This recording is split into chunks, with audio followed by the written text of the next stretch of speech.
Sir, একটা yes question ছিল। Mrs sir, please. আপনি যে বলেছেন যে রেজিস্ট্রেশনের জন্য হচ্ছে একটা আইডিবি আর একটা হচ্ছে ব্রিটিশ কাউন্সিল। জি তো আমি যদি একই সাথে কানাডা বা অস্ট্রেলিয়ার জন্য ট্রাই করি, তো আমি কি সেখানে আমি ব্রিটিশ কাউন্সিলে যদি আমি রেজিস্ট্রেশন করে আইএলটিএস দিই, সেক্ষেত্রে কি আমি অস্ট্রেলিয়াতে মুভ করতে পারবো? কারণ এই অস্ট্রেলিয়ান ইংলিশে কিন্তু একটু অন্যরকম, ডিফারেন্ট। আমাকে কাইন্ডলি বিষয়টা একটু বলতেন।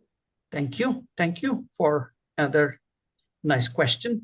ম্যাম, মনে রাখবেন আপনি আমেরিকা যান, London, USA, wherever you go, কেউ আপনি কোথা থেকে পরীক্ষা দিয়েছেন সেটা দেখবে না।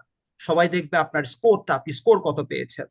সো এটাকে আপনি আইডিপি তে দিচ্ছেন নাকি ব্রিটিশ কাউন্সিলে দিচ্ছেন, ইট নেভার ম্যাটার্স, এটা কখনোই ম্যাটার করে না। ম্যাটার করে your score. Is it sir, clear ma'am? Sir আরেকটা, yes yes. Sir, thank you sir. আরেকটা জিনিস যে একটু জানতে চেয়েছিলাম, তো মানে এটা কি আইডিপি বা ব্রিটিশ কাউন্সিলের সিস্টেমটা তো একই স্যার? সিস্টেমটা কি ইয়েস একই না yes sir? Ma'am, yes ma'am. এটা হলো, ধরুন আমি আপনাকে যদি, ধরুন আপনি কোন একটা শিক্ষা বোর্ডের আন্ডারে পরীক্ষা দিচ্ছেন, সেক্ষেত্রে জি, আসলে আপনি কোন স্কুল কোন কলেজে দিচ্ছেন এটা কোনো ম্যাটার করে না, প্রশ্ন এক জায়গা থেকেই আসে।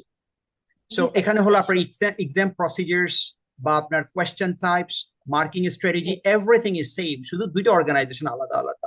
এটা একটা জাস্ট বিজনেস পার্টনার, তারা তারা এই পরীক্ষার জন্য তারা অথরিটি, তারা এটা নিয়ে বিজনেস করে। That's it ma'am. I mean sir, listening, writing, reading, speaking, আমি যদি আইডিপিতে যাই যে প্রশ্ন আমি পাবো, আমি যদি ব্রিটিশ কাউন্সিলে দিই সেখানেও সেম প্রশ্ন পাবো, right? Yes ma'am, yes. Thank yes. You sir, thank you sir, thank you so much sir. No problem, no problem. Yes, please.